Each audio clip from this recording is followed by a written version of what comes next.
Précurseur en la matière, l'IBER met en œuvre une politique de protection de l'environnement globale, active et novatrice. Ainsi, des méthodes de production écologique, le recours à des matériaux recyclables et des mesures de réduction de la consommation d'énergie se trouvent au premier plan des préoccupations de l'entreprise. L'utilisation de fluides frigorigènes R600A ou R290 sans HFC s'inscrit dans cette optique environnementale. L'intervention sur un circuit frigorifique est une affaire de professionnels. Il est impératif de respecter le déroulement et la procédure en commençant par la perforation du déshydrateur et la vidange du circuit par ce point. Si le compresseur est en état de fonctionnement, le technicien peut le faire fonctionner pour accélérer l'évacuation du fluide.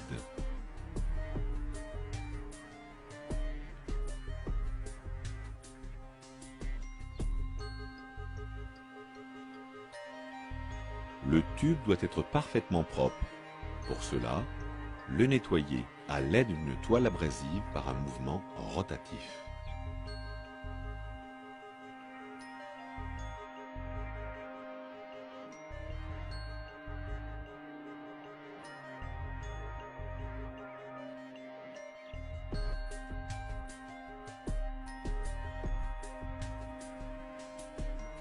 Veillez à ce que la coupe soit propre et sans bavure.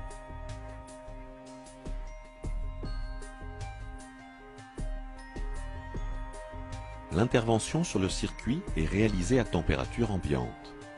Attention, dans le cas d'un congélateur, dont l'évaporateur serait à température négative, il faut soit attendre que la température remonte à un niveau positif ou purger l'évaporateur à l'azote avant l'intervention sur le circuit.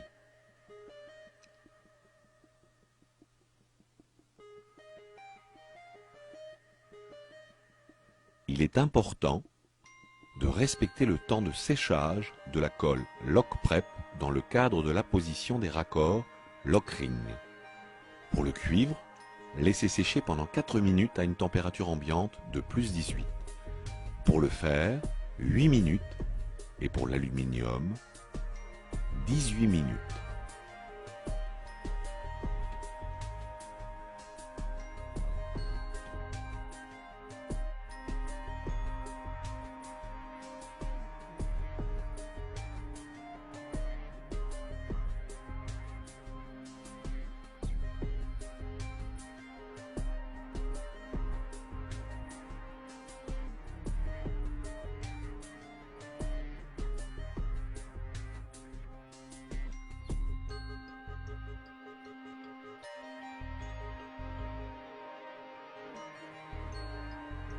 Comme à chaque ouverture d'un circuit frigorifique, il est nécessaire de remplacer le déshydrateur.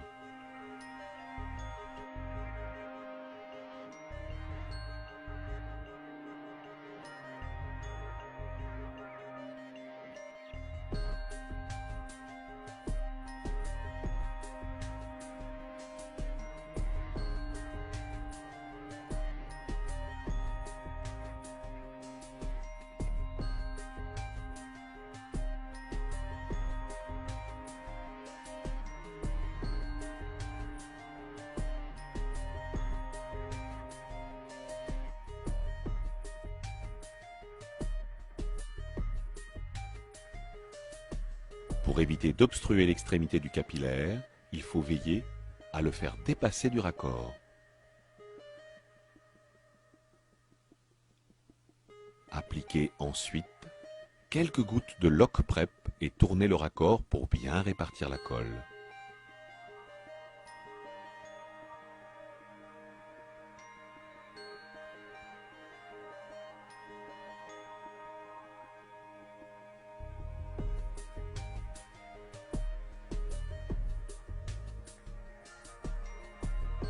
Le circuit est désormais assemblé. Passons aux étapes habituelles de la charge. Tout d'abord, la connexion du circuit à la station de charge.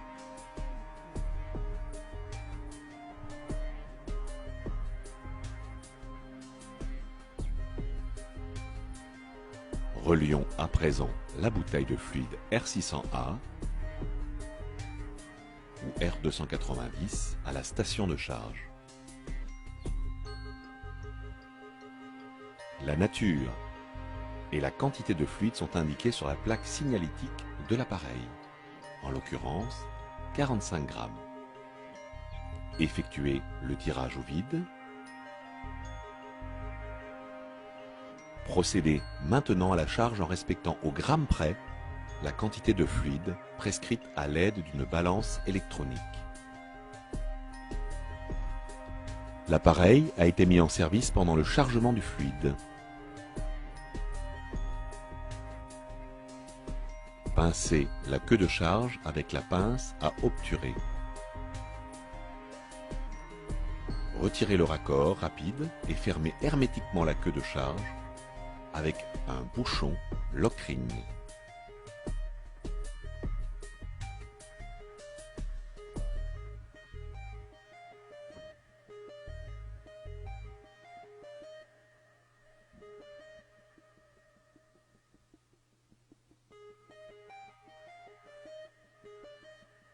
Le process d'intervention concerne les circuits frigorifiques simples, composés d'un compresseur, condenseur, déshydrateur, capillaire et évaporateur, à l'exclusion des circuits à électrovanne.